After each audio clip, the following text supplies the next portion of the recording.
Hello everyone, मैं हूं प्रकाश प्रजापति। आज हम ट्रू मीडिया के पॉडकास्ट में आपको एक और ऐसी शख्सियत से रूबरू करा रहे हैं। आप प्रोफेसर हैं, शिक्षाविद हैं, साहित्यकार हैं और संपादक हैं। आप हैं प्रोफेसर हरीश नवल जी। हरीश नवल जी, आपका ट्रू मीडिया के पॉडकास्ट में हार्दिक अभिनंदन है, स्वागत है। बहुत बहुत धन्यवाद प्रजापति जी, बहुत अच्छा लगा मुझे। ट्रू मीडिया के सभी देखने वालों को प्रणाम। हम आगे बढ़ते हैं हरीश जी। 51 मौलिक पुस्तकों की इस लंबी साहित्यिक यात्रा की आज के समय को आप किस दृष्टि से देखते हैं? क्या है ओम प्रकाश जी कि जब कोई साहित्यकार या साहित्यकार हम ना भी कहें, जब भी कोई रचनाकार रचना रचता है और धीरे धीरे निरंतर अगर वो काम कर रहा है तो उसको ये पता नहीं चलता कि कब वो 1 से 51 तक पहुंच गया। तो ये एक यात्रा लंबी होती है। मुझे लिखते हुए आप अंदाज़ा लगा सकते हैं कि जब मैं 9वीं कक्षा में था तो तब से मैं बराबर लिख रहा हूँ और तब से ही छप रहा हूँ। तो इसलिए मैं तो उसको जब मुड़ करके सिंहावलोकन करता हूँ तो मैं देखता हूँ कि ये यात्रा ठीक है कि इतने वर्षों में शायद और भी अधिक लिखा जा सकता था, किंतु कई बार क्या होता है कि अधिक लिखने के लोभ में कभी कभी गुणवत्ता न्यून हो जाती है। क्या बात है। तो गुणवत्ता पर ध्यान रखते हुए अपने आप पर थोड़ा संयम किया है। तो ये अब जहाँ लोगों ने 200-200 पुस्तकें लिखी हैं, दोस्तों ने 100-100 लिख दी हैं ना। अब ये इतने बरस की जो यात्रा है, 62 साल की, वो कोई छोटी यात्रा नहीं है। वाह वाह वाह जी हरीश जी, आपने हमारे दर्शकों को बताया कि अब 9वीं क्लास से रचनाएं लिख रहे हैं। तो हम ये भी जानना चाहेंगे, उस समय जब आपने 9वीं 10वीं क्लास में रचनाएं लिखी थी, उन रचनाओं में, उन परिवेश में और वर्तमान के परिवेश में क्या अंतर आया है लेखन में, दृष्टिकोण में? ओम प्रकाश जी, ऐसा है कि जब मैंने लिखना शुरू किया, छपना शुरू किया, तो 1963 62-63 की बात थी। बल्कि 61 में ही सर्वहितकारी में मेरी रचना छपी थी और उसके बाद 62 आते ही थोड़े दिनों बाद युद्ध आरंभ हो गया था। तो उस समय की जो देश की परिस्थितियां थी वो एकदम से बदल गई थी। कि हमारे पास उतनी सम्यक सेना नहीं थी और हम लोग स्कूल में पढ़ते थे तो याद है कि ट्रेंचेस खुदी हुई थी, हम लोगों को राइफल शूटिंग की ट्रेनिंग दी गई थी। बताया गया था कि जब कोई इस तरह से ऊपर से दुश्मन का जहाज आए तो आपको ट्रेंच में कैसे जाना है। तो एक तरह से वो बिल्कुल ही कह सकता हूँ कि जो शुरुआत की बात जो आपने की वो बिल्कुल अलग थी जी। तो ऐसे समय में कह सकते हैं कि भय का साम्राज्य था, अनिश्चितता थी और नेहरू जी का वो समय था। वो यानी उस समय में, नेहरू जी के समय में, चूंकि मुझे ये बात करते समय मैं भावुक हो जाता हूँ कि हम लोग तैयार नहीं थे और पंचशील के नाम पे जो धोखा दिया था हमारे पड़ोसी ने, वो सर्वविदित हो चुका है कि, और जो बहाना बनाया था कि कोई बकरी उधर चली गई और उसके कारण से युद्ध शुरू हो गया, तो ऐसे लेम एक्सक्यूजेस से तो ये जो विश्वास खंडित होता है। कुछ समय पहले तो विभाजन की विभीषिका हमारे पुरखों ने देखी थी। मैं तो मेरा तो जन्म ही हुआ था, तो लेकिन मैं सुनता था। और उसके बाद दूसरी विभीषिका के रूप में एकदम से जो 62 का युद्ध था वो था। तो ऐसे में रचना कर्म पर भी बहुत असर पड़ता है कि आप उन परिस्थितियों में जीते जब आप थोड़े अवसाद में हैं और थोड़ी आपकी राष्ट्रीय चेतना जागृत होती है, राष्ट्रबोध प्रकट होता है और आप थोड़ा सा जोश दिलाना चाहते हैं अपने सैनिकों को और खुद को भी आत्मविश्वास से संपन्न करना चाहते हैं। तो आज का माहौल तो वैसा नहीं है। अब हो सकता है जब ईरान वगैरह की युद्ध शुरू ना हो जाए तो कहीं फिर से वैसा करना पड़े। अभी तो ये बिल्कुल विपरीत माहौल है। अरे जी, हम ये भी जानना चाहेंगे, जब आप 60 के दशक की हिंदी मूवी देखते हैं, ये कहें कि बॉलीवुड की मूवियाँ देखते थे, और वर्तमान में बॉलीवुड है, टॉलीवुड है और जाने कैसे कैसे वुड आ गए हैं, तो उन फिल्मों को देखकर हमेशा एक जो अभिनेता होता था उसको देखकर सीखते थे कि आपने ये करना है, संस्कार सीखते थे, ये सामूहिक रहना परिवार में सीखते थे। वर्तमान की फिल्मों में वो दृष्टिकोण में बदलाव आया है, स्टोरी में बदलाव आया है, रहन सहन में, संस्कारों में। तो ये परिवर्तन आने से हमारे देश की जो भावी पीढ़ी है उस पर जो फर्क पड़ रहा है, उस पर दृष्टि ओम प्रकाश जी, ऐसा जो आपने बात की, अब 60 में मान लीजिए हमने उस दशक में मदर इंडिया देखी जी, 2 बीघा जमीन देखी और फिर ये मुगले आजम देखी, धूल का फूल जैसी सोशियो फिल्में देखी। एकदम से डिफरेंट आज के माहौल से। जी। तो होता क्या है कि हर एक युग का अपना एक धर्म होता है, तो जो चीजें वो युग धर्म के अनुकूल बनती हैं। वो जो उस समय का जो युग धर्म था वो आदर्श का था, मर्यादा का था, सीमाओं में रहने का था, थोड़ा सा बढ़ रहा था सीमा से आगे, देरी से पार हो रहा था। लेकिन इस समय तो वो देरी के इसी तरफ खड़ा है। तो जब युग धर्म बदल जाएगा तो उसका असर कला पर, संस्कृति पर, सभ्यता पर, सब पर पड़ेगा। तो वो वैसा ही पड़ा। इसलिए जो आज की फिल्में हैं, जिसको आपने बॉलीवुड कहा, तो वो या टॉलीवुड कहा या और भी जितने भी हैं, हमारे तमिलनाडु की फिल्में बन रही हैं, मलयालम, कई सभी तरफ से, तो अब वो अपने युग धर्म के अनुकूल फिल्में बना रहे हैं। तो इसमें ऐसा ही होता है। सोचते हम इसलिए हैं कि हम उन नैतिक आदर्शों की को चाहते हैं जो पहले होते थे। तो हम उस समय प्रेजेंट को बड़ा नगण्य सा समझते हैं और पास्ट को हम बहुत ग्लोरीफाई करना चाहते हैं, पर ऐसा नहीं है। प्रेजेंट में जो ऐसी चीजें हुई हैं, मैं तो देखता हूँ कि प्रेजेंट, उस समय स्त्री बोल नहीं सकती थी, बेटी के रूप में घर से कदम बाहर नहीं रख सकती थी, लड़के लड़कियां साथ साथ नहीं पढ़ते थे। हमें स्कूल में डिबेट करने के लिए ज्यादातर दिया जाता था सह शिक्षा होनी चाहिए कि नहीं होनी चाहिए। आज भी हो सकता है, यही प्रश्न हो कि आज की स्थिति को देखते हुए सह शिक्षा होनी चाहिए कि नहीं होनी चाहिए। और उस समय एक लड़की अगर सामने से आ रही है और हम उधर से जा रहे हैं तो दोनों एक दूसरे से बचते थे। तो आजकल ये विचलन नहीं है, ये विचलन नहीं है, ये वाली चेतना ही नहीं है। तो सब कुछ आराम से है। अब स्त्री बात करती है, पहले कोई स्त्री अकेले कहीं कुछ खा पी नहीं सकती थी, आज हम देखते हैं रेस्टोरेंट में अकेली स्त्री कॉफी पी रही है, गोलगप्पे खा रही है, और अगर नाच रही है, गा रही है, टेलीविजन पर देखते हैं हम। तो मुझे तो लगता है कि ये चीजें भी हमें समझनी चाहिए कि युग धर्म के अनुकूल जो स्त्री की चेतना जागृत हुई, जो जिनको हम अस्पृश्य कहकर छूते नहीं थे, अपने पास नहीं बिठाते थे, आज उनके साथ बैठ करके हम खा सकते हैं, पी सकते हैं, जो होना ही चाहिए। तो ये जो चीजें आई हैं, है ना, ये मैं समझता हूँ कि असली आदर्श तो ये है। वो खोखले आदर्श तो नहीं हमें चाहिए कि जहाँ पर एक समाज एक तरफ है, दूसरा समाज दूसरी तरफ है, तीसरा तीसरी तरफ है और एक बिल्कुल नगण्य है। आज ऐसा नहीं है। क्या बात है, बहुत अच्छे हरीश जी।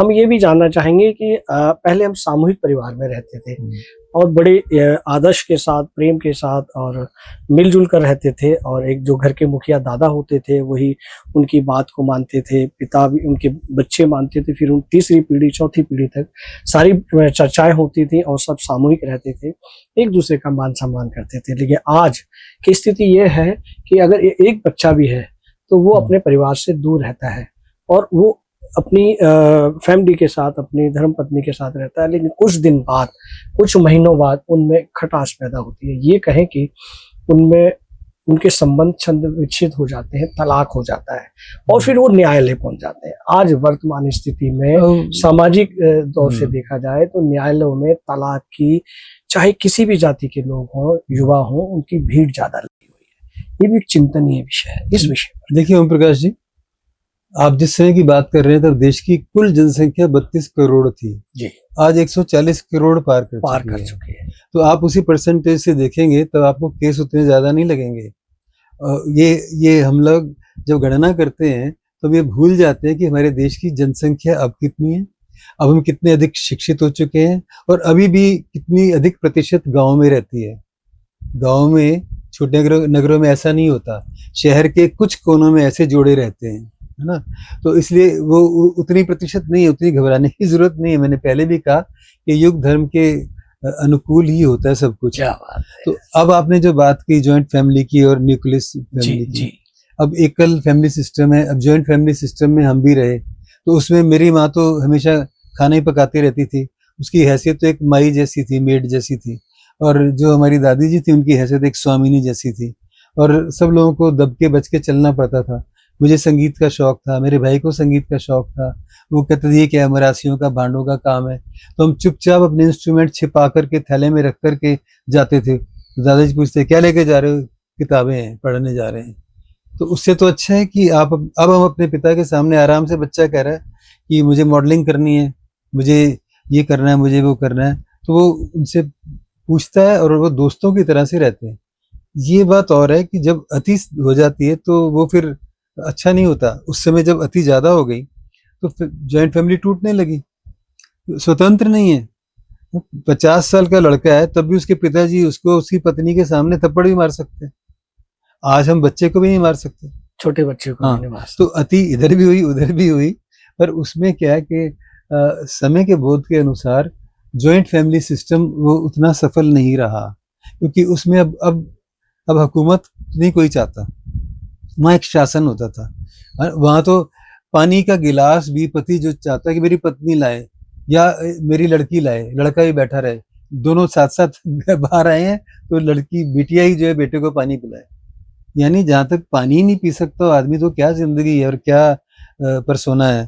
तो मैं तो समझता हूँ कि उस वजह से जो खंडित होने लगे और सबको लगा कि हमें अपना अधिकार चाहिए, उससे भी ज्यादा क्या स्पेस चाहिए, और स्पेस से भी ज्यादा क्या स्पेस मिल गया तो फिर हमें उड़ना भी चाहिए। तो अब मेरा ख्याल है जॉइंट फैमिली में एक तो स्पेस कम था, उनके लिए टाइम कम था, और उड़ने की तो प्रतिबंधिता थी। आजकल आप उड़ सकते हैं, बस अति है, जब अति होती है तो तब मुश्किल हो जाती है। मैं समझता हूँ कि आप मेरी बात को समझ गए हैं जी जी जी। और सुनने वाले भी जान पा रहे हैं कि मैं क्या कहना चाहता हूँ। हरीश जी, हम आगे बढ़ते हैं कि वर्तमान दौर में साहित्य और सोशल मीडिया के रिश्तों को आप कितना चुनौतीपूर्ण मानते हैं? चुनौतीपूर्ण ऐसा ना कि देखिए सोशल मीडिया की एक विशिष्टता है जो कि जो धनात्मक भी है और ऋणात्मक भी जी है। जी जी। कि क्या है कि किसी को किसी से पूछने की जरूरत नहीं है, वहाँ कोई एडिटर नहीं है, सीधे आप जो चाहे लिख सकते हैं। कविता, कहानी, हाइकू, जो सी फॉर्म आप लिख रहे हैं वो उन पैरामीटर्स पर, उस व्याकरण पर शुद्ध है या अशुद्ध है इसकी कोई चिंता नहीं है, तो आप अपने आप को अभिव्यक्त कर सकते हैं। जी। तो ये जो अभिव्यक्ति की स्वतंत्रता मिली, जो कोई भी चीज जब स्वच्छंदता तक बढ़ती है तब प्रश्न उठते हैं। तो स्वतंत्रता तक तो मैं उसको ठीक मानता हूँ कि अब ठीक है, रचना वहां छपने के लिए लाइनें लगी होती थी, लोग भेज रहे हैं, वापिस आ रही है, फिर भेज रहे हैं, संपादक उस पर त्रुटियां देख रहे हैं, भाषा देख रहे हैं। हाँ, लघु पत्रिकाएं तो करिए दे दो हमें, लोग पैसे दे के छपवा रहे हैं। तो उससे मैं समझता हूँ कि जो सोशल मीडिया है उसने ये एक आज़ादी दी लेखक को कि आपके मन में जो है, जैसा है, आप उसको लिख सकते हैं। बाद में वो उन लाइक्स पर नहीं जो उसको दिए जा रहे हैं, कुछ लोग जब उसमें चैतन्य लोग लिखते हैं कि भैया इसमें ये त्रुटि है, तो उन त्रुटियों पर ध्यान देकर वो अपने आप को ठीक कर सकते हैं। ये एक मौका है। क्या बात है, बहुत अच्छी जानकारी।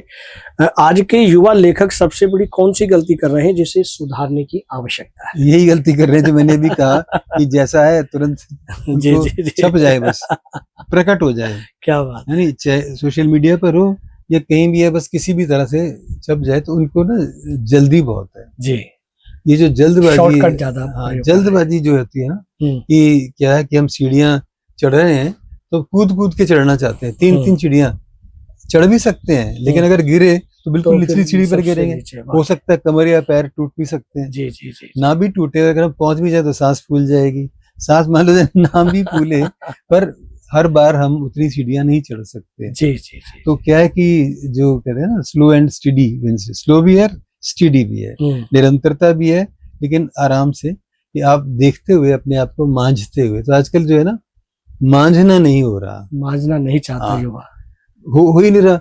और ना इसलिए क्या होता है कि जैसे वो फिर अपनी रचनाओं को भी कम पढ़ते हैं और दूसरों की रचनाओं को भी कम पढ़ते हैं। पढ़ना भी एक समस्या हो गया है। और आप इतनी किताबें देते हैं, यहाँ भी इतनी किताबें, अब तो सब तो नहीं कोई पढ़ सकता। जी जी जी जी जी। लेकिन इनकी वाइब्रेशन से मुग्ध हो सकता है। क्या बात, इनकी संपदा से कि हमारे पास इतना धन है, हमारा खजाना इतना भरा हुआ है, कर सकता है। तो क्या मूल प्रश्न क्या था? आपका मैं भूल गया। आज का जो युवा है क्या गलती कर रहा है? तो युवा जो है वो इस रैट रेस में है कि जल्दी में है, और उसमें वो जैसे मैं पहले कहा था कि वो गुणात्मकता पर उसका कम ध्यान है। उसका ध्यान जो है वो संख्या पर है, संख्यात्मक है। जैसे आप देखते हैं, मैं देखता हूँ फेसबुक पर कि ये मेरी आज की 4थी कविता, ये मेरी 15वीं कविता। कोई व्यक्ति लिख रहा है कि आज मैंने 2025 कविताएं पूरी कर ली। कोई लिख रहा है कि मेरी 112 पुस्तकें हो चुकी हैं, और लोग उनका महिमा मंडन कर रहे हैं सिर्फ इसलिए कि उन्होंने इतनी पुस्तकें लिखी हैं। वो ये नहीं देख पा रहे कि जो उनमें लिखा है वो कितने, उसमें कितने गुण हैं, वो हो भी सकते हैं और नहीं भी हो सकते। और कभी कभी व्यक्ति ने दो ही चीजें लिखी हैं और उस गुणों से इतनी भरमार है कि वो सबके पार है। जी जी जी। तो उधर ध्यान नहीं। तो ये जो युवा जिनको, क्योंकि युवाओं की एक हसरत ही होती है, सभी लोग जब युवा होते हैं जल्दी में होते हैं, सभी लोग उसी तेजी से आगे बढ़ना चाहते हैं, पर लिटरेचर में जो तेजी है वो उतना काम प्राय नहीं कर पाती, क्योंकि ये वैसा नहीं है, कोई स्टार्टअप नहीं है कि आप कम्युनिटीज को आगे जलाना चाहते हैं। इसमें आपका चिंतन है। तो ज्यादातर मैं देखता हूँ बिना चिंतन के लिखते हैं। चिंतन के अभाव में लिखी गई रचना आप रच तो सकते हैं, लेकिन हो सकता है वो उतनी भरी पूरी ना हो जितना चिंतन करने पर, मनन करने पर, सोच समझकर आप थोड़ा लिख रहे हैं। यूं ठीक है, कहते हैं ना स्पॉन्टेनियस ओवरफ्लो आ गया था जी, लिख दिया, वो ठीक है, पर जैसे पहले मैंने कहा मांझना होता है, वो आजकल कम है। जी हरी जी, वर्तमान की जो स्थिति हम देख रहे हैं कि हमारे इस धरती माँ का टेम्परेचर बहुत बढ़ता जा रहा है, वायु प्रदूषण बहुत हो रहा है और ध्वनि प्रदूषण हो रहा है, वनस्पति बिगड़ती जा रही है, हमारी इस धरती माँ का जो पर्यावरण है वो बिगड़ता जा रहा है। और यहाँ ये भी हम कहते हैं कि साहित्य समाज का दर्पण होता है। तो जब हम साहित्य समाज का दर्पण होता है तो कहाँ कमी हो पा रही है? जहाँ हमारी जीने की आयु कम होती जा रही है, हम पानी को खरीद कर पीना पड़ रहा है, भविष्य में ऐसा लगता है कि ऑक्सीजन भी हमें खरीद कर प्रयोग करनी पड़ेगी। इन सब चिंतन मनन के लिए मनुष्य को क्या कर रहा है और क्या करना चाहिए? आपने बहुत सारे सवालों का एक गट्ठर मुझे दे दिया अचानक। कितना सोचेगा व्यक्ति, एक एक करके बात ले सकते हैं जी। आपने जो प्रदूषण की बात की, पर्यावरण की, तो मानसिक प्रदूषण और जो बाह्य प्राकृतिक प्रदूषण होते हैं उनका आपसी संबंध होता है। और जो कम से कम जो साहित्यकार हैं वो दोनों से प्रभावित होते हैं, दोनों तरह के। आप तुलसीदास को देखें कि उन्होंने प्रकृति का और उसका बड़ा सुंदर मेल किया है, पहले के साहित्यकार करते थे।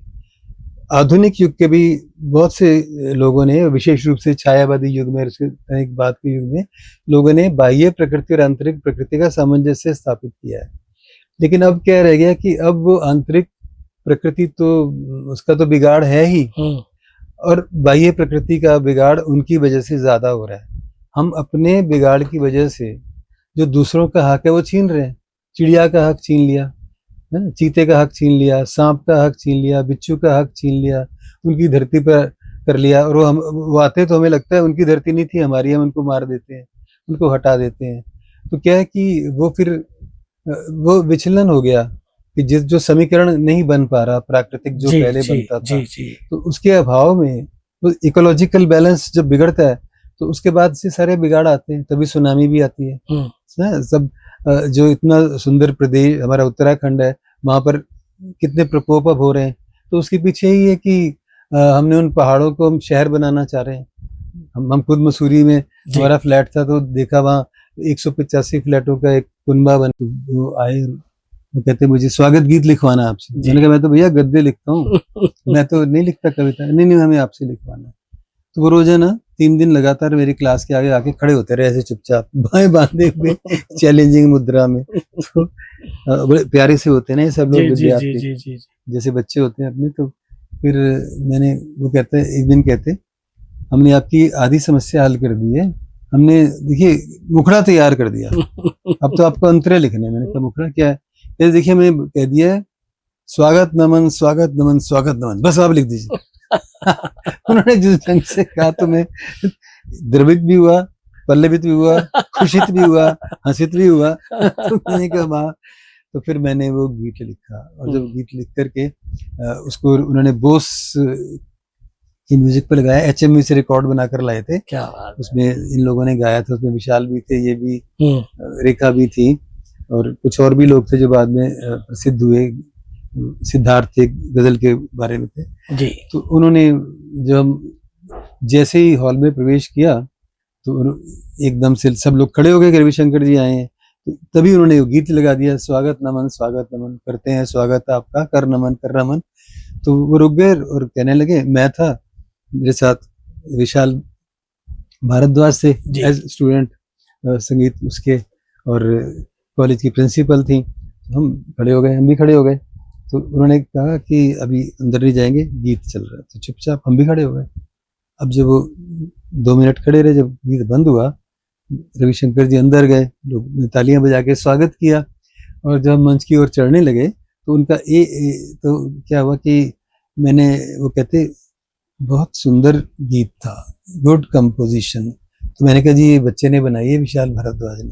तो उन्होंने उसको देखा, एक हाथ रखा उसके ऊपर, वो एकदम से कहता नहीं सर, ये सर ने लिखा है, ये हमारे सर है। तो एक हाथ मेरी तरफ, तो ऊपर चढ़ रहे हैं, दोनों हाथ ऐसे हैं जी। और ऊपर आकर के उन्होंने माइक पर ये कहा कि ये वाली घटना संक्षेप में बताई, और ये कहा कि अगर ये बच्चा इसी तरह से इतने विनम्र रहेगा तो बहुत वाह वाह वाह वाह, बहुत अच्छा, है ना, क्या बात है। और वो आज विशाल भारद्वाज उन्नति पर ही है। वाह वाह वाह।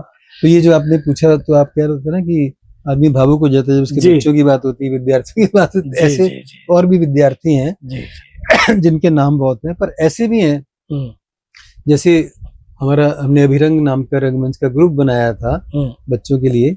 तो उसमें हिंदी और संस्कृत के विद्यार्थियों के लिए था कि वो थोड़ा जो थोड़े से कम आर्थिक वर्ग से आते थे, तो थोड़ा सा अपने आप को महसूस करते थे। हमने उनका अलग एक बनाया। तो उसमें एक लड़की थी जो सुबह जब हम प्रैक्टिस करते थे, रिहर्सल करते थे, तो वो देर लेट हो जाती थी। तो उसकी वजह से एक पर्टिकुलर सीन बार बार रुक जाता था। तो हमने उसकी पहले रिहर्सल कराने से कहा आखिर में किया करेंगे, पर तब भी देर होती। तो मैंने एक दिन उसे कहा कि भाई आपको देर क्यों हो जाती है, कुछ ऐसे कहा जैसे कुछ तलखी होगी जो उसको महसूस हुई। तो रोने लगी। तो उसने कहा सर हम पहले ना सब्जी बेचते हैं, मंडी से पहले सब्जी हमारे पापा मामा लेके आते हैं, फिर वो हम लोग बैठते हैं। तो मैं भी शुरू में बैठती हूँ, पूरा हिसाब करती हूँ, मुझे रोज आने में देर हो जाती है क्योंकि फिर बस पकड़नी पड़ती है। तो उधर भी तो फिर हम 3 टीचरों ने उसके लिए एक टैक्सी लगा दी। क्या बात है। आज वो पुलिस में सब इंस्पेक्टर है। वाह वाह वाह। तो जब ऐसे बच्चे मिलते हैं तब भी बहुत गर्व होता है कि देखो ये कितने अच्छे विद्यार्थी हैं। ये जो आपने छोटा सा प्रश्न किया है, बहुत अच्छे। ये जो वर्तमान के जो छात्र हैं ना, उनके लिए ये बहुत जिज्ञासु वाले जवाब आपने दिए ताकि वो भी ऐसे बने। हरि जी, एक और प्रश्न आ रहा है कि आप लगभग 80 बसंत देख चुके हैं, लगभग या पूरे होने वाले हैं। जी, मैंने 79 बसंत, 79 पतझड़, 79 ये सब देख चुके हैं। 6 महीने बाद हो जाऊंगा। जी जी जी जी जी। तो व्यक्ति के भीतर एक बच्चा होता है, और जो आकार हमने ले रखा है इस शरीर का, वो तो आप हरीश नवल जी हैं, लेकिन भीतर एक बच्चा होता है। हरीश नवल जी की लगभग यश, मान, कीर्ति, सम्मान सब प्राप्त है, लेकिन उस भीतर वाले बच्चे का कोई ऐसा सपना है जो अधूरा है, जो उसे पूरा करना चाहता है, देखना चाहता है। इस विषय में बहुत सुंदर प्रश्न किया आपने ओम प्रकाश जी। देखिए, ऐसा है कि व्यक्ति के भीतर हो, चाहे किसी भी एज का हो, केवल बच्चा ही नहीं होता, एक वयोवृद्ध होता है जी, एक गबरू जवान होता है, क्या बात है, और एक बच्चा होता है। जी जी, अरे वाह। और अवसर के अनुकूल वो लोगों का प्रकटीकरण होना चाहिए। जी जी जी जी। तो अगर वो अवसर के अनुकूल नहीं होता तो फिर स्थितियां विपरीत बन जाती हैं। तो सब होते हैं, और ये ठीक ठीक समय पर उद्भासित होने चाहिए, प्रकट होने चाहिए। जी जी जी। तो मेरे जो अंदर का बच्चा है, वो सीटी बजाता है, गिटार बजाता है, वो गाता है, वो खेलता है, वो देखिए सामने चित्र। जी जी जी जी जी जी। तो सब करता है, बच्चों के साथ खेलते हैं, पिकनिक पे जाते हैं, सीनियर सिटीजन्स के साथ भी इस तरह के प्लेस करते हैं। तो बच्चा कभी मरना नहीं चाहिए जी। उसकी जो मासूमियत है, उसके अंश जीवित रहने चाहिए। आपने बिल्कुल ठीक कहा है। और इसके साथ ही मैं कहूँगा कि जो किसी भी स्थिति में हम हैं, चाहे बच्चे हैं, चाहे बूढ़े हैं, चाहे जवान हैं, तो भीतर का एक जो युवा है वही मरना नहीं चाहिए। वाह। बहुत से 25 साल के, 18 साल के लोगों का वो मरा हुआ होता है जी, है ना, और बहुत से 70 साल वालों का जीवित होता है, वो भी नहीं मरना चाहिए जी। लेकिन इसके साथ ही एक वयोवृद्ध होता है जो ज्ञान वृद्ध भी होता है। क्या बात है। तो वो भी जो है किसी भी आयु वर्ग में होता है। तो इन तीनों का हमें ध्यान रखना चाहिए। और ये सारे, तो मेरी कोशिश होती है, और अपने आप भी क्या होता है, फिर हमारा स्वभाव ही बन जाता है जी, ना, कि जैसे हम करते हैं। तो मुझे ये खुशी है, तसल्ली है कि मेरे तीनों जीवित हैं, लेकिन मेरा प्रश्न ये था कि उस बच्चे की जिज्ञासाएं कुछ अधूरी है जिसे आपको नहीं, मैंने तो कहा ना, पूरी कर लेते हैं। कर लेते हैं। हाँ, सब कुछ। और भी कुछ रह गई हो नहीं, जिक्र कुछ? कोई ऐसी नहीं, बच्चे की सब पूरी होती है। क्या अब मैं जब बच्चा था तो 5 साल का था, मेरे पिता गुजर गए। मेरी माँ 27 साल में विधवा हो गई। उन्होंने इतने साल वैधव्य भोगा। आप सोच सकते हैं कि कितनी जी। अगर आर्थिक नहीं या वैसी नहीं तो एक मानसिक परेशानियां कितनी रही होंगी। बिल्कुल। जिन्होंने बल दिया, जिन्होंने लिखना सिखा दिया, चिंतन करना सिखा दिया, स्वाध्याय सिखा दिया, संयम सिखा दिया। आपके पास कम है पर आपको गुजारा करना है, पर आपको खुश रहना है। तो आपने सिद्धांत बना लिया कि भी खुश रखना और खुश रहना है। खुश आप कब रखेंगे? जब आप सही हैं। खुश आप कब होंगे? जब आप सही हैं। क्या बात है ना? अगर हम सही नहीं हैं तो खुश कैसे रहेंगे? वो हंसी हमारी उन्मुक्त हो ही नहीं सकती, और दूसरे को खुश करना कितना मुश्किल है। तो ये बच्चा जीवित है। क्या बात है। मैंने कहा तीनों अभी तक जीवित हैं। जी। अभी आपने एक प्रत्युत्तर में बताया कि आज के युवा लेखक बहुत जल्दी आगे बढ़ना चाहते हैं। एक आज मेरी 18वीं रचना है, 20वीं है। उन युवा लेखकों को एक दिशा में जाने के लिए क्या करना चाहिए? नहीं, जैसे मैंने कहा कि वो चिंतन के अभाव में ना लिखें। जी सुनिए, क्योंकि जब आप क्या होता, देखिए जितने भी अच्छे साहित्यकार है, अच्छा साहित्य, उसके पीछे एक दार्शनिक बोध होता है। चाहे वो दर्शन कम्युनिज्म का हो, चाहे वो दर्शन राष्ट्रबोध का हो, चाहे वो दर्शन गांधीइज्म का हो, चाहे वो दर्शन नीत्शे का हो, सारत्र का हो, है ना, एक दर्शन अरविंद का हो। ये दर्शन साथ चलते हैं, है ना। तो जहां पर वो दर्शन नहीं है तो वो हो सकता है अच्छा लिखा हो, पर वो और अच्छा लिखा जा सकता है। क्या बात। तो मैं यही कहना चाहता हूँ कि आप अच्छा लिख रहे हो मेरे युवा मित्रों, पर आप और अच्छा लिख सकते हो। क्या बात। यदि आप उसको चिंतन करें, मनन करें, फिर विमर्श करें उन लोगों से जो उन चीजों को जानते हैं जिन पर आप लिखना चाह रहे हैं। वाह, तब उस रचना में गुण ज्यादा होगा। जी। ये मैं कहना चाहूँगा। हरी जी, ये भी जानना चाहेंगे कि आपने साहित्यिक क्षेत्र में और शैक्षिक क्षेत्र में और कला के क्षेत्र में बहुत काम किया है। इन सबको काम करते हुए क्या राजनीतिक क्षेत्र से भी कभी आपको मान सम्मान, लाभ शब्द तो नहीं कहेंगे, क्या कभी प्राप्त हुआ? देखिए, जो आपने कहा है इसमें आपके प्रश्न में व्यंजना भी है और इसमें अभिता भी है। देखिए अगर राजनीति बचपन से शुरू हो जाती है, आप उसमें जी रहे होते हैं, उससे छूते नहीं रहते हैं। बहुत चीज़ों में जीते हैं जिसमें राजनीति भी है। कॉलेज में थे तो हमारे कॉलेज में पार्लियामेंट थी, कॉलेज में संसद थी। तो उसमें एक जो राष्ट्रपति होता है वो प्रिंसिपल होते हैं, उसमें एक स्पीकर होते हैं, डिप्टी स्पीकर होते हैं, और सबके वोट से इलेक्शन होता है। वो सभी एमपी कहलाते हैं। तो लीडर चुना जाता है तो प्रधानमंत्री होता है। तो जिसके उससे कम वोट आते हैं वो लीडर ऑफ अपोजिशन होता है। जी। तो मैं अपने टाइम में लीडर ऑफ अपोजिशन था। क्या बात है। और जब मैं अध्यापक बना तो अध्यापक बन के मैं डिप्टी स्पीकर था अपनी पार्लियामेंट का। जी। उन अर्थों में वो राजनीति समझने के लिए, क्योंकि राजनीति तो अपने आप में दूषित या खराब या अच्छी नहीं होती, वो तो हम कर देते हैं। जी। जो उसका इस्तेमाल कर रहे हैं, वो उसको कैसे प्रयोग कर रहे हैं, वो उनके ऊपर है। जी। जैसे हम साइंस के लिए कहते हैं, किसी भी चीज के लिए कहते हैं कि उसके दोनों तरह के प्रयोग हो सकते हैं, सुरात्मक भी और असुरात्मक भी। तो आप ठीक प्रयोग कीजिए। तो उस हिसाब से तो राजनीति वाला किया। और दूसरी बात, अगर राजनीति से सरकारीकरण की बात है तो सरकार से कुछ कई बार पुरस्कार मिले। साहित्य कला परिषद जो दिल्ली प्रशासन की थी, उसमें मुझे कहानी पर पुरस्कार मिला था, पुलिस मेथड कहानी पर। तो बहुत अच्छा लगा था। वो तब चीफ मिनिस्टर नहीं होते थे, वो होते थे चीफ काउंसलर या क्या उनको बोलते थे जी। उनके हाथों में मिला था। और फिर बाद में बड़े हुए तो गोविंद बल्लभ पंत पुरस्कार मिला, जो कि बड़ा पुरस्कार माना जाता है। तो वो प्रतियोगिता पर था, साहित्य कला परिषद वाला भी प्रतियोगिता वाला था। तो प्रतियोगिता में जो पुलिस है और उसका जो वो रोकथाम करती है, ये जो होता है ना, क्या बोलते हैं इसको, ड्रग अब्यूज। जी। तो ड्रग्स को लेकर के तो उस पर रिसर्च करके लिखा था। तो वो एक प्राप्त हुआ था। और तो बाकी हरियाणा सरकार ने भी एक बार हरियाणा गौरव दिया था, बिहार से भी एक बार वो मिला था। तो इसको अगर आप वैसा कहें तो मैं राजनीति से जुड़ता या नहीं जुड़ता मुझे मालूम नहीं, पर यही पता नहीं मैंने क्या उत्तर दिया है, आप उसको संपादित कर लीजिए। हम आगे बढ़ते हैं। व्यंग्य लेखन के क्षेत्र में आज की राजनीति और समाज आपको कितना सामग्री प्रदान कर रहा है? देखिए, हमेशा ही सामग्री प्रदान करते हैं। जहाँ तक राजनीति की बात है, राजनीति चूंकि भोतरी हो गई है, पिछले कितने ही सालों से लगातार वही दोगलापन, वही व्यभिचार, वही अनाचार, वही आप आज बने विधायक बने चाहे सांसद बने, जो ही बने, 6 महीने में आप करोड़ोंपति हो गए, उसके बाद आप अरबोंपति हो गए, फिर आप सीमा रहित हो गए, संदूकों में नोट आ रहे हैं, नोट की राजनीति में खेल रहे हैं, वोट की चोट दे रहे हैं, वोट ले रहे हैं गिड़गिड़ा कर, फिर उसके बाद लोग गिड़गिड़ा रहे हैं, आप मिलते नहीं है।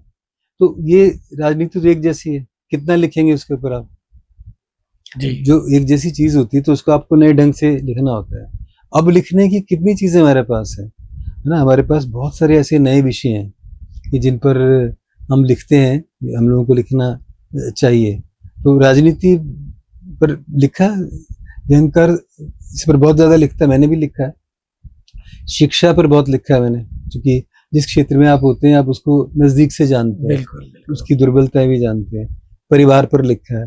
फिर मैंने आर्थिक विषयों पर लिखा। आर्थिक विषयों पर लोग कम लिखते हैं, क्योंकि अर्थ से ही सब अनर्थ होता है, बिल्कुल होता उसी से ही है, तो उससे बड़े बड़े अर्थ जो है खराब हो जाते हैं। तो अलग अलग तरह के लिखे, उनमें राजनीति पर भी लिखा है। और समाज तो हमें देता ही है, क्या ना, समाज हमें देता है, तो हम उसको कैसे लौटाएं उस अवदान को। तो साहित्यकार अपनी कलम से लौटाता है, फिल्मकार आपकी तरह का जो है वो अपने मीडिया के उन अस्त्रों से लौटाता है, रील से, फिल्म से लौटाता है, तो हम उसको लौटाते हैं।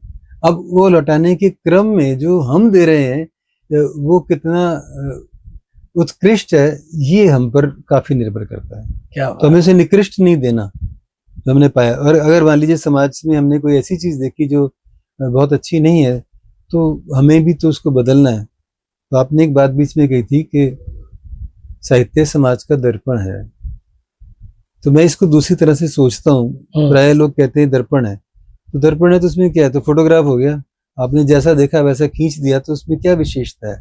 हाँ, अच्छी फोटो खींची है, पर है तो वही सेम चेहरा से कुछ। ऐसा दर्पण जो साहित्यकार का अपना दर्पण है, कि हम अपने दर्पण में क्या चेहरा दिखाना चाहते हैं, वो है साहित्य का दर्पण। कि समाज को हम अपने दर्पण द्वारा कौन सा चेहरा दिखाएंगे, मेरे ख्याल से वो हमारा अभीष्ट है। तो उसी पर काम करता हूँ। क्या बात है, क्या बात है।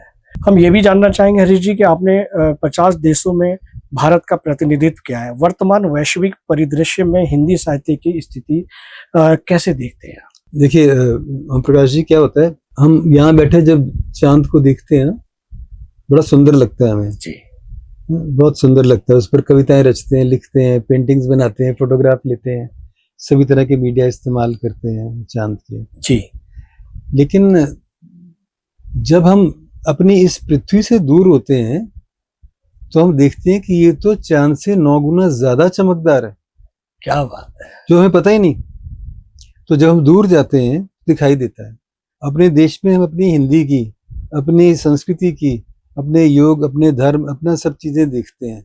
लेकिन जब हम बाहर जाते हैं तो जब दूर से देखते हैं तब हमें वो लगता है ये तो हमें पता ही नहीं था, पास से इतना स्पष्ट नहीं दिख पा रहा, दूर से हमें कई चीजें अधिक दिख रही हैं, उनको हमें और स्पष्ट करना है। वाह। तो हिंदी की स्थिति जब हम देखते हैं, जब बाहर जाना शुरू किया 1992 से, तो तब ये देखा कि अरे, कि हिंदी की स्थिति तो वैश्विक स्तर पर बहुत ऊपर है। यानी 176 देशों में हिंदी पढ़ाई जाती है। ये तो 176 देश है, अब तो और ज्यादा हो गए होंगे। जी जी जी। पर इन देशों में यूनिवर्सिटीज कितनी है? आप इससे अंदाजा लगाइए कि केवल अमेरिका की लगभग इसलिए कह रहा हूँ कि 73 या 74 यूनिवर्सिटीज में हिंदी पढ़ाई जाती है। क्या बात है। चीन में 3 यूनिवर्सिटीज में हिंदी पढ़ाई जाती है, जापान में 2 यूनिवर्सिटीज में हिंदी पढ़ाई जाती है, कहीं 15 यूनिवर्सिटीज में हिंदी पढ़ाई जाती है।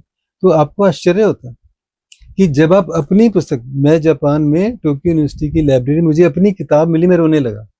वाह। तो बागपत के खरबूजे, हरीश नवल, तो मैं उसी को पकड़ के बैठा रहा 2-3 मिनट तक कि ये क्या, मेरे देश में बहुत लोगों ने ना भी देखी हो सबको, जी। पर वहाँ है।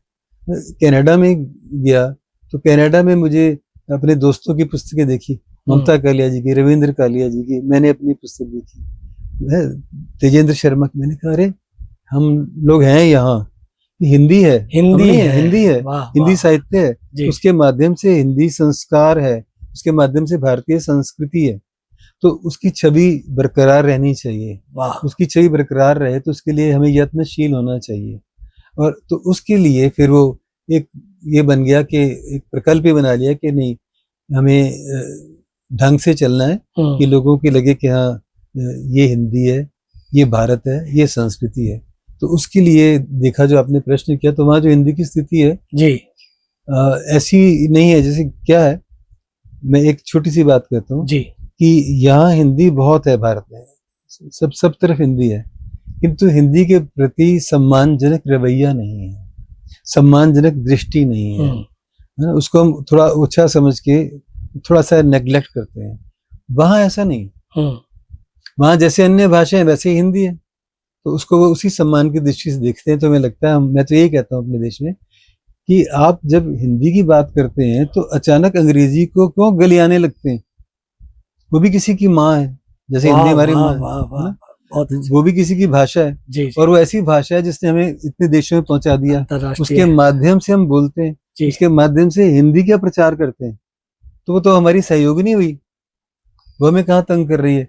और यहाँ लोग सोचते हैं अंग्रेजी, वो हमेशा अंग्रेजी के विरोध में बोलना शुरू करते हैं। नहीं, अगर हमें अपनी माँ की इज्जत करवानी है तो हमें उसकी माता का भी तो ख्याल करना चाहिए। क्या बात है, क्या बात है। इसी कारण से तमिलनाडु में हिंदी नहीं आती। क्या बात है। और कोई कारण नहीं है कि हम चाहते हैं वो हिंदी सीखे, पर हम तमिल नहीं सीखेंगे, मलयालम नहीं सीखेंगे, है ना। वाह, क्या उदाहरण है, बहुत अच्छा उदाहरण है। सीख लेंगे, गुजराती सीख लेंगे, पंजाबी सीख लेंगे, लेकिन हम दक्षिण भारत की भाषाएं नहीं सीखेंगे। एक और प्रश्न भाषा के हिंदी के ऊपर आ रहा है कि हमें हमारी जो भाषा है हिंदी, आपने बताया कि कई यूनिवर्सिटियों में, कई क्या 75 से अधिक यूनिवर्सिटियों में आपने बताया, नहीं वो तो सिर्फ एक ही देश में बताया, ऐसे सैकड़ों देशों में, सैकड़ों यूनिवर्सिटी में हिंदी पढ़ाई जाती है। बावजूद उसके हिंदुस्तान में हिंदी भाषा के लिए हिंदी दिवस क्यों मनाया जाता है? हाँ देखिए, वो ये नाउ इट इज पॉलिटिकल, ये राजनीतिक है कि हिंदी के नाम पर, जैसे ऐसा नहीं ब्रिटेन में कोई अंग्रेजी दिवस नहीं मनाता। हाँ मैंने देखा है बल्गारिया में, कुछ देशों में लिपि पर मनाते हैं लोग, लिपि का दिवस मनाते हैं। कुछ देशों में अपनी भाषा का भी मनाते हैं, जर्मनी में जर्मन का भी मनाते हैं जी, कम देशों में मनाते हैं। तो हिंदी इसलिए कि देखिए, जैसे ये रिजर्वेशन हो जाती है कि हमने सीट रखी सिर्फ महिलाओं के लिए, ये सिर्फ वृद्धि उनके लिए, ये वीकर है, तो हमें लगता है लोगों को ये वीकर है तो इसका भी बना दो भैया, एक दिन बना दो, इसका एक अवसर बना दो, चाहे वो करे या ना करे, लेकिन एक बना दो।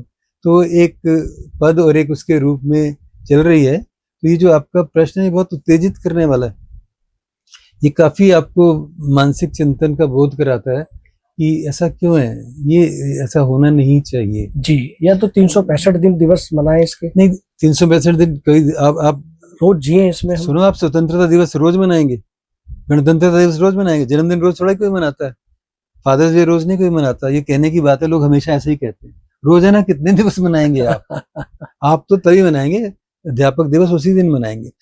सवाल ये है कि कितने मन से आप उसको मना रहे हैं या आप एक खाना पूर्ति कर रहे हैं जी। तो हिंदी दिवस, कोई भी दिवस जहाँ खाना पूर्ति कर रहा है तो वहां पर वो नगण्य हो जाता है ना। अब माता जी को कार्ड भेज दिया, मदर डे मना लिया तो नगण्य है। तो वो हिंदी पर ये जो आपका प्रश्न है, इस पर तो अलग से जी वो हो सकता है कि क्यों होता है, इसलिए कि हम उसका सम्मान नहीं करते। और रही से एक चीज ये है कि हमारी सरकार में या जो लोग हिंदी के, वो जो लोग हैं जो अनुवाद करके बनाते हैं चीजों के नाम, वो संस्कृत में बनाते हैं, हिंदी में नहीं बनाते। मैं एक बार जा रहा था निकला सिविल लाइन से, तो मैंने देखा वहां लिखा हुआ है अधीक्षक भैषजिक सेवाएं। मैं चौंका, भैया कल को कोई विद्यार्थी पूछेगा सर भैषजिक क्या होता है, तो मैंने कहा अच्छा देखता हूँ। मुझे लग गया कि अब दूसरे दरवाजे पर अंग्रेजी में लिखा होगा, रोमन में। वहां गया, लिखा हुआ था सुपरिटेंडेंट मेडिकल सर्विसेज। मुझे समझ में आ गया। तो जब चिकित्सा शब्द बना लिया, पॉपुलर हो गया, तो काहे को भैषजिक बनाना। तो हम ना चीजों को भैषजिक बनाते जा रहे हैं, भ्रमित कर रहे हैं। नहीं, संस्कृत हमारी वो भाषा नहीं है बोलचाल की, ये देव भाषा है हमारे, हम उसको प्रणाम करते हैं। एक गंभीर साहित्य की भाषा है, वेदों की भाषा है, उसका अलग स्थान है। बिल्कुल। पर वो भाषा वैसी नहीं है जो हमारे घर की भाषा, परिवार की भाषा, अखबार की भाषा, बोलचाल की भाषा नहीं, तो हम उसमें उन चीजों को क्या करेंगे, वो ऐसा बनाना शुरू कर देंगे। आप विज्ञापन पढ़िए सरकारी, आपको समझ ही नहीं आएगा क्या लिखा है। उपघोषित द्वारा अधिसूचना जारी करते हुए विपणन केंद्र के पता नहीं क्या खंडन, क्या लिखा होता है कि उसको समझने के लिए फिर अंग्रेजी अखबार देखो तो समझ में आ जाता है। बिल्कुल। तो उसको क्यों, उसको सुगम भाषा क्यों नहीं होती। अब कोई लैटिन में लिखे, अब अगर वो hither Dai shalt not sit लिखे तो क्या समझेगा अंग्रेज, है ना सर। तो वो पुरानी शैली में थोड़ा लिखेगा, वो शेक्सपियर में थोड़ा लिखेगा, हमें कामायनी की भाषा थोड़ी लिखनी है। जी जी। तो यहाँ वहां पर क्या है, उसने ये बिगाड़ पैदा किया है, इसीलिए इंग्लिश का जन्म हुआ। इंग्लिश का जन्म, इंग्लिश के हिंदी और इंग्लिश मिला के लिखते हैं, क्योंकि वो सुगम भी और सुबोध भी है कि भाई समझ में आती है। तो अगर आप थोड़ा उर्दू मिश्रित, जैसे हमारी हिंदुस्तानी भाषा का प्रचार था, महात्मा गांधी ने किया, बहुत से लोग करते हैं, समझ में आ रही है, दुनिया में अब जाते हैं। भारतीय फिल्मों ने, हिंदी फिल्मों ने दुनिया को हिंदी सिखाई है। जो हिंदी देश में गई है वो कभी गई थी तुलसीदास के द्वारा या ऐसे लोगों के द्वारा, जो गिरमिटिया लेकर गए थे। वो 6, 7, 8 देशों से होती फैल गई, उनके परिवार बढ़ गए, फिर अपने हिंदुस्तानियों ने तरक्की कर ली। वो एक अलग इतिहास है। और वर्तमान में क्या है, वर्तमान में जो हमारे सुपरस्टार वाली हिंदी है, वो फिल्में सिखा रही हैं। तो उन फिल्मों में कैसी भाषा होती है, मेरे वतन के लोगों जरा आंख में भर लो पानी, जब लता मंगेशकर जाती है तो कोई कहेगा नहीं साहब ये क्यों है, मेरे राष्ट्र वाले नेत्रों में, है ना, अब वो क्या समझ में नहीं आएगा। जी जी जी। तो बोध नहीं होगा। तो हमारे यहाँ वो भाषा है जो उनको समझ में आ जाती है। क्या तो हमें उस तरफ चलेंगे। तो जैसे अंग्रेजी बढ़ रही है, जैसे फ्रेंच बढ़ रही है, हालांकि फ्रेंच भी कम बढ़ रही है, वो लोग भी थोड़े दकियानुस विचार धारण कर लेते हैं, चाइनीज बढ़ रही है, तो ऐसे ही हिंदी आगे बढ़ेगी। पर हमें उसके प्रति, माँ के प्रति सम्मान होना चाहिए, जैसे नदी के प्रति है, वृक्ष के प्रति है, और वो उसका होना आवश्यक है। वाह वाह वाह, बहुत अच्छे, बहुत ही गूढ़ शब्दों से आपने बात रखी, बहुत ही अच्छा लगा हमारे दर्शकों को। हम आगे बढ़ते हैं कि नई शिक्षा नीति और बदलते पाठ्यक्रमों के संदर्भ में हिंदी भाषा का भविष्य आपको कैसा दिखाई देता है? देखिए, अगर उसका ठीक से पालन किया जाए, किसी भी नियम का ठीक से पालन किया जाए, सब अच्छा जी। इतने नियम बनते हैं, हर चीज के नियम है, यातायात के भी नियम बने हुए हैं, लेकिन उसका पालन क्या है, वो व्यक्ति को देख करके सजा दी जाती है। जिसकी अप्रोच है, जिसने पैसा खिला दिया तू जा, और जिसने नहीं किया तो अगर वो ठीक लेन पे भी चल रहा है तो उसको गलत साबित कर सकते हैं। क्या तो हमारे यहाँ ये जो भेदभाव जब तक नहीं मिटेगा, तो ये हर जगह है, शिक्षा नीति में भी है। जी जी। अब नीति आपने बना ली, पर उसको आप नीति परखता तो दे नहीं रहे, तो वो कैसे जाएगी। पहले तो जैसे मैंने कहा, उसकी ये अपनी सोच में, वो मैं बार बार कहूंगा, वो सम्मान पैदा करें, एक प्यार पैदा करें, एक आकर्षण पैदा करें उसके प्रति, तो वो क्यों नहीं आएगी, आ जाएगी। जैसे अंग्रेजी के प्रति आई हुई है ना, अंग्रेजी लोग बहुत पसंद करते हैं। कोई अच्छी हिंदी बोलता है तो मजाक उड़ाते हैं, अच्छी अंग्रेजी बोलते हैं तो कहते हैं वाह, ये तो भैया तुमने वो शशि उसके जैसी अंग्रेजी बोली। जी जी जी जी। तो ये जैसे आप वहाँ खुश हो रहे हैं, खुश होइए, वैसे अच्छी हिंदी बोल रहा है तब भी तो खुश होइए। बिल्कुल। वहाँ आप क्यों दुखी हो रहे हैं या मजाक उड़ा रहे हैं। वाह। और फिर वो बना के मजाक कि लोग पथगामिनी और फलाना, फिर वो हंसते हैं। ये हंसी की नहीं, ये रुदन की चीज है जो आप कर रहे हैं। क्या बात है ना।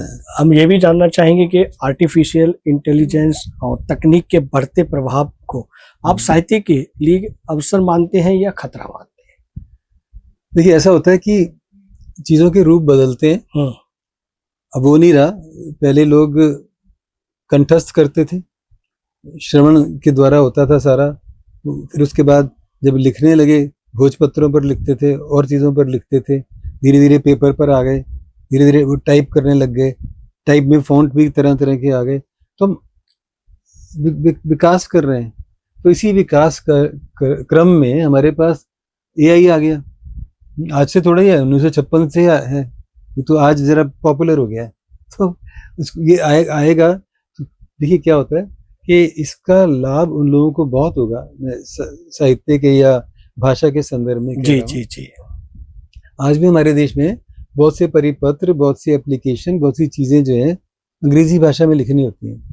अब मान लीजिए जिसको वो उतनी अच्छी अंग्रेजी नहीं आती तो एआई से मदद लेगा, तो उसको तो एआई ने लाभ ही दिया ना, कि जो अच्छी लिख रहा है वो तो लिख ही लेगा। जी जी जी। और उसको और अच्छी करनी है तो उसको भी कह देगा भैया इसको बेटर कर दो, तो एआई इसको बेटर कर देगा। तो वो कोई ऐसा बुरा नहीं है। और तकनीक जो होती है वो हमें लगता है कि हमारे विकास में पता नहीं क्या करेगी, तो विकास भी होती है पर कभी प्रगति भी देती है, ऐसा है नहीं। बहुत अच्छे, बहुत अच्छे। हम जानना चाहेंगे कि व्यंग्य लिखते समय क्या कभी आपको ऐसा लगा कि सच लिखना जोखिम भरा हो सकता है? जी हाँ, खतरे तो हो जाते हैं। मैंने एक बार एक बड़े अखबार में लिखा था, उसकी कॉलम में कई बार लिखता था, तो उसमें मैंने एक राजनीतिक दल की पटरी को लेकर के लिखा था। तो उसमें मैंने लिखा था कि भाई डिब्बे तैयार हैं, सज भी गए हैं और गार्ड भी तैयार है, झंडे भी तैयार है, सब कुछ तैयार है, लेकिन भैया पटरी कहाँ है? पटरी कहाँ है? क्या बात है ना। तो ये किया था। तो उसी में कहीं कुछ और भी चीजें लिखी होंगी, तो उसके ऊपर कोई आपत्ति हुई किसी को, तो उन्होंने पुलिस को भेज दिया मेरे कॉलेज में, और पुलिस चारों तरफ से घेर लिया। हॉल के अंदर प्रोग्राम चल रहा था, डॉक्टर कर्ण सिंह आए हुए थे, पुलिस खड़ी। तो हमने कहा कर्ण सिंह तो कहीं मंत्री भी नहीं है, तो इतनी पुलिस कैसे आ गई है? तो पता चला कि वो हरीश नवल जी के लिए आई है। तो मैंने कहा वाह, हमारे भाग्य आज पुलिस आई है हमारे लिए। पुलिस आई हुई थी। तो उन्होंने कहा आपसे बात करनी है। तो आए तो कहते कि वो आपको ना माल रोड थाने जाना पड़ेगा। तो हमारे स्टूडेंट्स आ गए सामने, मैं उन दिनों स्टाफ एसोसिएशन का सेक्रेटरी भी था, तो कुछ टीचर्स भी आ गए 4-5। नहीं आपको जो बात करें यही कीजिए। और कॉलेज में आपको पता है पुलिस का प्रवेश भी प्रिंसिपल के माध्यम से होता है। बिल्कुल बिल्कुल। तो ऐसे नहीं, तो कहते नहीं आपने यही कीजिए। तो फिर उसने बात की अपने उससे वायरलेस से कि ऐसी ऐसी बात है। तो उन्होंने मुझसे बात की कि सर आपसे कुछ बात पूछनी है, आप आ जाइए। मैंने कहा नहीं आप आ जाइए। कहते अच्छा फिर हम आते हैं। तो वो जो एसपी साहब थे वो आ गए। तो जब आए तो कहने लगे साइड में बात करेंगे। तो हमारे टीचर कहते हैं साइड में नहीं करना, स्टाफ रूम में आ जाइए। स्टाफ रूम के अंदर एक और स्टाफ रूम है छोटा जी, स्टडी सेंटर बना रखा है, तो वहाँ बैठ के पीएचडी के स्टूडेंट्स से हम बात करते हैं। तो वहाँ कोई नहीं होता, तो कहते वहाँ बैठेंगे।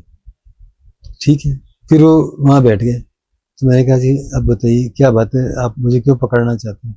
तो कहते जी आपने ना वो उस राजनीतिक दल के ऊपर लिख दिया है, तो उसके जो प्रेसिडेंट साहब हैं वो आपको बुलाना चाहते हैं, उन्होंने कहा है आपसे। तो मैंने कहा ऐसा क्या है? कहते नहीं आपने उसमें लिख दिया है कि वो जो अध्यक्ष है वो भी उसकी बैंड बजाते हैं।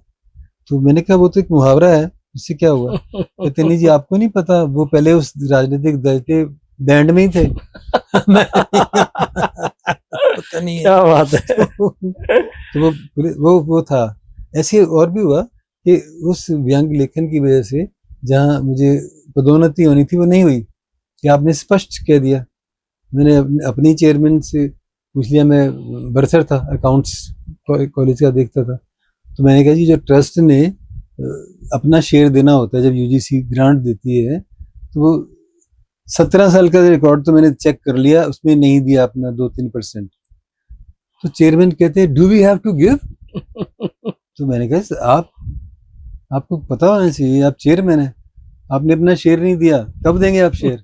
तो जो मुझे उस समय वाइस प्रिंसिपल बनाने का निश्चय कर चुके थे और भविष्य में प्रिंसिपल ही बना देते, उन्होंने कहा इसको तो निकालो किसी तरह से। तो ऐसा मेरे साथ 2-3 बार। क्या बात है, क्या बात है। वो तो है, ये भी जीवन के अनुभव है और बहुत कुछ सिखाते हैं। बिल्कुल सिखाते हैं। हम आगे बढ़ते हैं कि आज की पत्रकारिता और साहित्य के संबंधों को आप किस रूप से देखते हैं?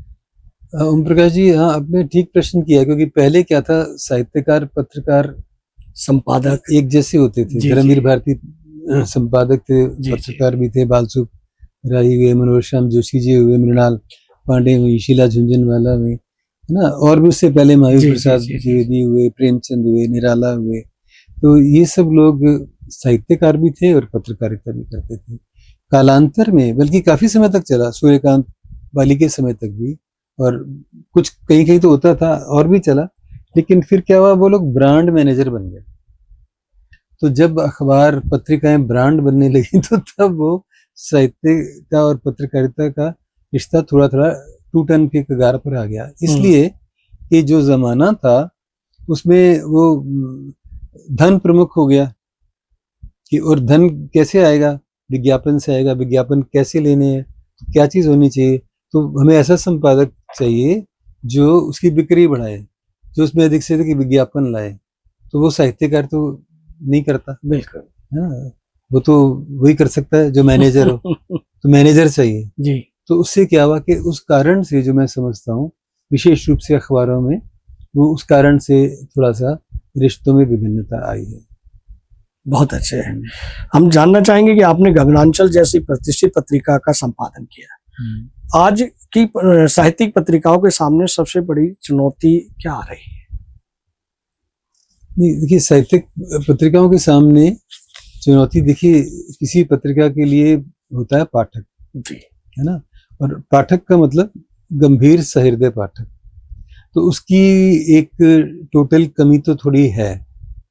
अब वो, क्योंकि हमारे पास, और उसका भी कसूर नहीं, उसके पास एवेन्यूज बहुत हैं। जी, टेलीविजन 24 घंटे आता है, सैकड़ों चैनल हैं, कुछ भी देख सकता है, उसके हाथ में मोबाइल है, आईपैड है, उसके अंदर बहुत कुछ है, फेसबुक से लेकर इंस्टाग्राम से लेकर पता नहीं क्या क्या है, तो वो बहुत जगह चला गया। तो वो जो पाठक था, तो जो उसका पाठ्य है, पठन है, वो बट गया। जब बट गया तो सबके हिस्से में उतना उतना नहीं आएगा, जहाँ वो ज्यादा आकर्षित हो रहा है वहां जरा ज्यादा आ जाएगा। तो इस समय वो सोशल मीडिया में थोड़ा सा अधिक आकर्षित है, क्योंकि वहां पर तुरंत प्रतिक्रिया मिल रही है, और पत्र पत्रिकाओं में वो कम आकर्षित है। और बाकी समाज में चूंकि वो जिन संस्कारों की हम बात करते हैं, जिनको नैतिक मानते हैं, जबकि नैतिकता की मर्यादाएं बदलती रहती हैं, पर अभी भी जो शाश्वत होते हैं आदर्श, वो तो वही रहते हैं। माँ का सम्मान है, देश का सम्मान है, तिरंगे का सम्मान, वो तो शाश्वत होते हैं। तो जहाँ पर वो शाश्वत सम्मानों पर भी आक्रमण होने लग जाए, तो धीरे धीरे वो साहित्य भी स्खलित होता है और पाठक भी। बिल्कुल, ये कारण। बहुत अच्छे, बहुत अच्छे। हरीश जी, हम ये भी जानना चाहेंगे कि वर्तमान स्थिति में युवा किताबों से दूर होता जा रहा है, जब से सोशल मीडिया या अन्य यंत्र आए हैं, तो युवा पीढ़ी को किताबों की ओर वापस लाने के लिए हमें क्या करना चाहिए? नहीं, हमारी वो भी किताबें, अगर हमारी किताबें ही सोशल मीडिया पर आ रही तो ठीक है, काम हो गया, चीज वही है, सिर्फ बदल गया। किताब का आनंद सिर्फ ये होता है कि आप उसको हाथ में पकड़कर सोते सोते वो छाती पर भी पड़ जाती है, तो आपको लगता है कि आप उसके साथ हैं, जी, है ना। वो, लेकिन जब आप फोन को अपने छाती पर रखते हैं तो कहता है नहीं, इससे आपको हानि हो सकती है। पुस्तक से हानि नहीं होती है, क्या बात, लेकिन जो यंत्र है उसकी जो रेज हैं वो खराब करती हैं, वो हर तरह से खराब कर देती हैं, पुस्तक की नहीं करती, क्योंकि पुस्तक में ग्रंथात्मकता होती है। जी, तो ग्रंथात्मकता एक महक भी होती, खुशबू भी होती है। वो जो होती है, वो उन संस्कारों की होती है ना, जो हमने बचपन से देखे हैं, जो हमारे शाश्वत उसमें आते हैं। जी, तो ये फर्क होता है, बाकी तो सब ठीक है। जो कुछ सोशल मीडिया पर आ रहा है वो किताबों से ही आ रहा है। तो पुस्तक तो हमेशा आधार थी, आधार है और आधार रहेगी। क्या बात है, रूप बदल जाएगा। वाह वाह वाह वाह। हरीश जी, आपकी दृष्टि में एक अच्छा व्यंग्यकार की सबसे बड़ी पहचान क्या होती है? देखिए, जो अच्छा व्यंग्यकार है वो ये सोच के ना चले, जैसे मैं कहीं को देखता हूँ कि मुझे तो विपक्ष की भूमिका ही निभानी है, भले ही स्पेशली सरकारी संगठन में बात कर रहा हूँ कि नहीं, हमें तो काटना ही है। तो जहाँ पर बलात् आप शिकार कर रहे हैं वो ठीक नहीं है, है ना। कि हमारा निश्चित लक्ष्य होने चाहिए कि हम जहाँ पर भी जो भी चीज बुराई देख रहे हैं, उस बुराई के खिलाफ हमें लिखना है, और इस ढंग से लिखना है कि हम किसी पर उतनी चोट ना पहुंचाएं कि हम चाहते हैं कि वो उसका मर्म स्पर्श करे, कि वो सोचे कि हाँ मुझे बदलना है। हम उसको डंडा ही मार सकते हैं तो वो उल्टा भी पड़ सकता है, पर हम उसको प्यार से समझा भी सकते हैं, ऐसे उदाहरण भी दे सकते हैं कि जिससे वे समझ भी जाए, है ना। तो उस ढंग से हमें लिखना चाहिए कि जो मर्यादित भी हो, और उसमें ऐसा ना हो कि और आदमी समझ जाए कि मुझे क्या करना है, तो वो उसका जागरण करता है, क्योंकि व्यंग का लक्ष्य जो है वो जागृत करना है। जागृत कर दिया और ठीक है। अब ऐसा तो नहीं इतने दिनों से इतने व्यंग लिखे जा रहे हैं, तो ऐसा तो नहीं हुआ कि समाज कोई बहुत जल्दी बदल गया हो, जी जी है ना। वो तो हमने क्या, तुलसीदास भी लिख गए, गीता भी आ गई, सब कुछ आ गया, कितना समाज बदला। वो नहीं, वो एक स्लो प्रोसेस होता है जो चुपचाप हो रहा है। व्यंग का भी एक स्लो प्रोसेस है। इस समय व्यंग विधाओं में हिंदी में शीर्ष पर है। वैसे भी व्यंग ध्वनि के माध्यम से हर विधा में शीर्ष पर है। वाह। वो ध्वनित क्या हो रहा है, उस पर वो लक्षित क्या कर रहा है, वो है। तो वो कोई हास्य की चीज नहीं है, हास्य बुरा नहीं है, पर वो मनोरंजन की चीज नहीं है, वो तात्विक दर्शन की ही चीज है, जो आपको सुधार की चीज है। सुधारवादी आंदोलन जैसे होता है वैसा काम व्यंग करता है। तो कितना वो किस ढंग से हम करते हैं उस पर है, बस उस पर थोड़ा सा ध्यान देना चाहिए। वाह वाह वाह वाह। क्या पुरस्कार साहित्यकार को बदल देते हैं या साहित्यकार पुरस्कारों से ऊपर हो गया? देखिए ऐसा है कि जो पुरस्कार हैं वो प्राय समाज या किसी संस्था की तरफ से अभ्यर्थना होती है कि भी आपने ये किया तो आपको पुरस्कृत कर रहे हैं, तो पुरस्कार होता है। पर जहाँ पर वो केवल एक शोषा बन जाए, एक जैसे मैं देखता हूँ जी, वो किसी गोष्ठी में कोई गया और उन्होंने फेसबुक पर दे दिया कि इनको ये सम्मान दे रहे हैं, एक उसके ऊपर लिख दिया जी, ये एक सर्टिफिकेट सा बना देते हैं, जो आजकल बड़ा इजी है बनाना, वो बना देते हैं कि भाई ये इन्होंने इसमें भाग लिया तो इनको सम्मानित करते हैं। तो वो सम्मान नहीं, सम्मान तो जो अगर ऐसी बात कही है जो भीतर तक जा रही है उस पर होता है। तो साहित्यकार को जब ठीक सम्मान प्राप्त होता है, पुरस्कार प्राप्त होता है, तो उसका बल बढ़ता है, उसकी जिम्मेदारी बढ़ जाती है। उसे लगता है कि मुझे जब ये ऐसा सोच रहे हैं तो अगर मैं ऐसा नहीं भी हूं तो मुझे ऐसा बनना है, क्या ना। बात है, क्या बात। तो उसको बनने की कोशिश करनी चाहिए, ना कि और पुरस्कार प्राप्त करने जी की। जी जी जी। उस रेस में नहीं जाना कि पुरस्कार करें। हमसे लोग कहते हैं कि आपको हम ये पुरस्कार देना चाहते हैं, अप्लाई कर दीजिए। मैंने कहा अगर अप्लाई करके लिया तो क्या लिया, आपको देना है तो आप दे दीजिए, अगर आपको लगता है आपकी कमेटी को नहीं, हमें लगता है तो हमारा नियम है, ठीक है, हमारा भी नियम है। अपने घर बैठिए, नहीं वो देंगे तो अच्छा, जी जी जी, शिकार है, आप बड़ा पुरस्कार दे रहे दीजिए। तो जहाँ से मैं समझता हूँ साहित्यकार को पुरस्कार के पीछे नहीं भागना चाहिए, पुरस्कार साहित्यकार के पीछे भागता अच्छा लगता है, वो सम्मानप्रद है, उसके लिए लल्लो चप्पो करने की जरूरत नहीं है। एक सज्जन ने मुझसे कहा, हरीश जी आपकी शब्द सेतु संस्था है तो मेरा सम्मान करवा दीजिए। मैंने कहा अभी कैसे? कहते आप 11,000 का, हम देते थे 11,000 का पुरस्कार, अब तो नहीं देते, तो उस पे आप दे दीजिए। आप ऐसा कीजिएगा, बल्कि मैं आपको ना 51,000 रुपए दे दूंगा, आप मुझे ना वो पुरस्कार। अच्छा, क्या बात है। मैंने कहा देखिए ऐसे अगर हमने दे दिया, आपको और मुझे जिंदगी भर पता है कि हमने कैसे दिया और आपने कैसे लिया, तो आपको ठीक से नींद नहीं आएगी। बिल्कुल। हाँ, आपको पता होगा इस आदमी को पता है, हो सकता है इसने अपनी पत्नी को ना बता दिया, हो सकता है समाज को ना बता दे, हो सकता है कहीं सोशल मीडिया में ना दे दे। बिल्कुल बिल्कुल। तो मैंने कहा आप ऐसे खतरे मत लीजिए, आप काम करते जाइए, जब आप करेंगे तो किसी न किसी की दृष्टि होगी तो आपको जरूर मिलेगा, क्या पता हमारी संस्था भी दे दे। क्या बात है, क्या बात है। बहुत अच्छा उदाहरण आपने दिया। हम ये भी जानना चाहेंगे कि आपके जीवन में ऐसा कोई अनुभव रहा जिसने आपको भीतर से सबसे अधिक बदल दिया? हाँ, बचपन में रहा। देखिए कई बार ऐसे अनुभव होते हैं, पर आपने अगर एक पूछा है तो बचपन का ही बताता हूँ, किशोरावस्था का जी। कि जब मुझे हमारे एक स्कूल के ही अध्यापक थे श्री धर्म भानुजी सुकुमार, जो एक योगी थे, ऋषि तुल्य थे, और उनका स्कूल में इतना सम्मान था कि प्रिंसिपल वगैरह भी उनके चरण स्पर्श करते थे जब वो साइकिल से आते थे। क्या बात। साइकिल से उतरते थे, अपनी वो क्लिप्स खोलते थे, तो प्रिंसिपल भी उनका स्वागत करते थे। हम बच्चे देखते थे ये कैसे है, हम कब इनकी कक्षाओं में जाएंगे, बड़े कक्षाओं में।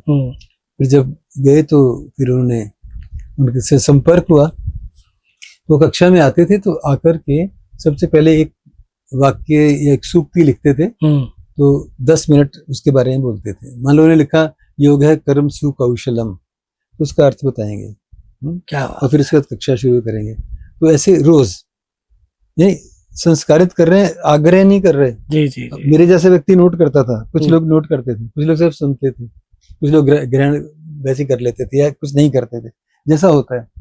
तो उनका असर पड़ा और बाद में जो उनके संपर्क में आया वो उन्होंने अर्ली रिटायरमेंट लेके वो चले गए थे उन आश्रमों में। तो उन्होंने कुछ योग क्रियाएं सिखाई थी, तो जिससे कि जो थोड़ा बहुत क्रोध आता था वो चला गया, जो खींच आती थी चली गई, जो ईर्ष्या की भावना होती थी वो चली गई, जो द्वेष की भावना थी बहुत कम हो गई। तो उनसे वो ड्रास्टिक पड़ा कि वो उसने मुझे चेंज कर दिया।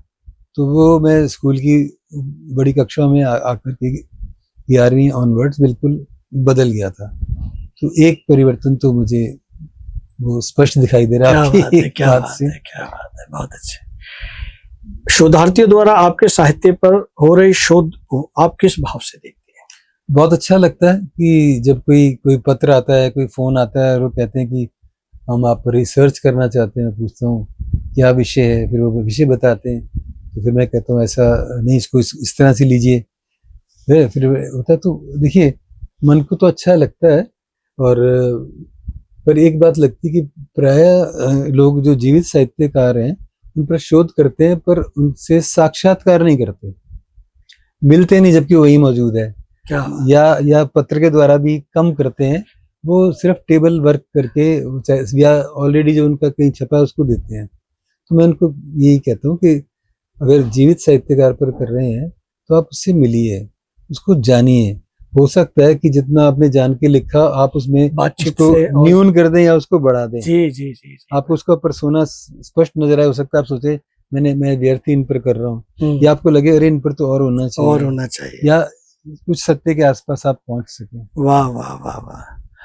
हम ये भी जानना चाहेंगे कि आप आज के युवाओं को क्या संदेश देना चाहेंगे? क्या वो कम समय में बहुत कुछ पाना चाहते हैं और दिशा भी बदल देते हैं, तो उन्हें धैर्य रखना चाहिए, माँ बाप का सम्मान करना चाहिए, किताबों को पढ़ना चाहिए? इस तरह के युवाओं को आप क्या क्या संदेश देना चाहिए? देखिए ये जितनी चीजें हैं ये सब जानते हैं, जी ये कोई नई बातें नहीं है।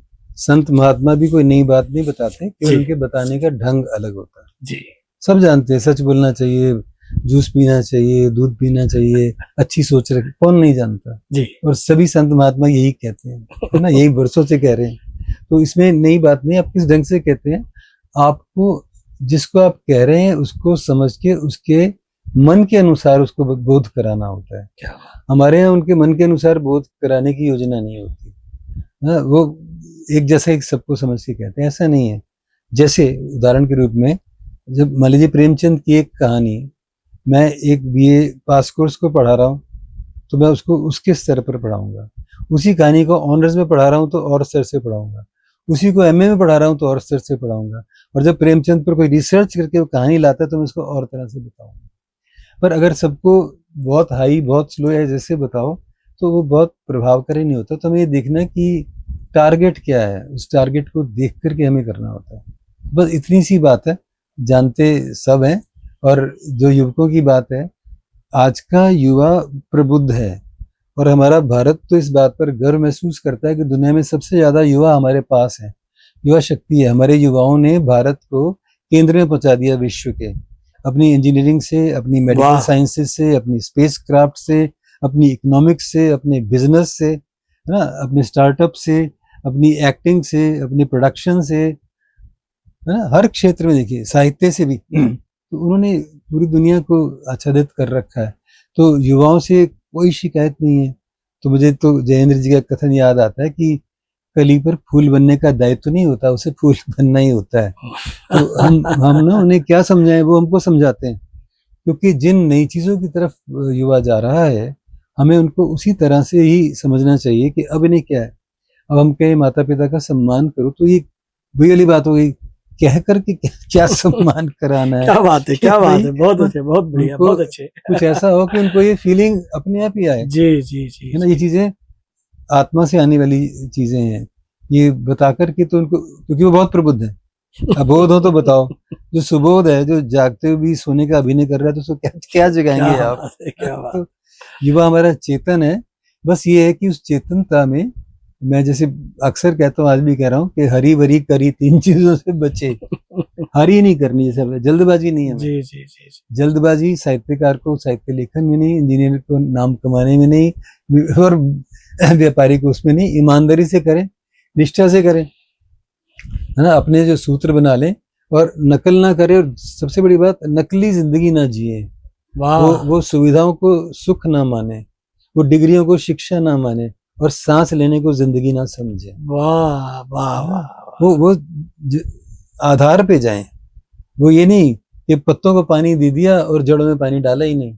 जड़ों को सींचें अपने आप, है ना। स्व सिंचन जो होता है ना, बूंद बूंद सिंचाई योजना होती है महाराष्ट्र में, वो हमें समझनी है कि जहाँ पर हम खुद आगे बढ़ रहे हैं। तो जो विवेकानंद ने कहा था, विवेकानंद आज भी सार्थक है युवाओं के लिए। जाग, उठ और समाज और कर्म पर लग जा, कर्मरत हो जा। वाह वाह वाह। हरी जी, हम चलते चलते आज के पॉडकास्ट का एक अंतिम प्रश्न पूछते हैं। ये आज के पॉडकास्ट का अंतिम प्रश्न इसलिए किया है, दर्शकों को बताना चाहेंगे कि ये पहला पॉडकास्ट तो है लेकिन अंतिम नहीं है, इसलिए मैंने कहा आज के पॉडकास्ट का अंतिम प्रश्न है कि डॉक्टर हरीश नवल जी, आने वाले समय में पाठकों को आपकी कौन सी नई साहित्यिक योजना या कृतियां देखने को मिलेगी? हाँ, मैं इस समय कुछ कृतियों पर काम कर रहा हूँ जो जी प्रकाशनाधीन है। उनमें से मेरी एक आलोचना की पुस्तक आ रही है न्यू वर्ड से, जी, और एक 2 पुस्तकें जो एक संस्मरण की है और एक समीक्षाओं की है, वो आ रही हैं अशोक गुप्ता जी के अद्विक प्रकाशन से आ रही हैं, और विद्याश्री प्रकाशन से 2 पुस्तकें आ रही हैं, जिनमें से एक व्यंग संग्रह है। क्या बात है, क्या बात। ये चल रहा है।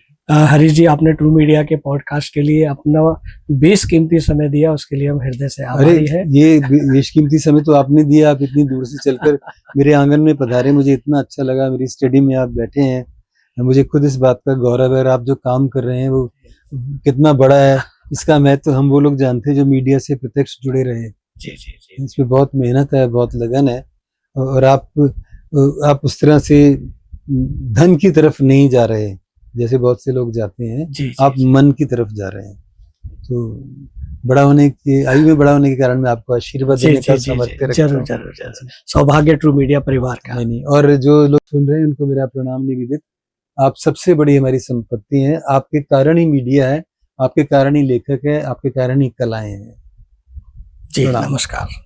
अगर आप ये वीडियो YouTube पर देख रहे हैं तो हमारे चैनल को सब्सक्राइब करें और बेल आइकन को दबाना ना भूलें। अगर आप Facebook पर ये वीडियो देख रहे हैं तो हमारे पेज को लाइक करें।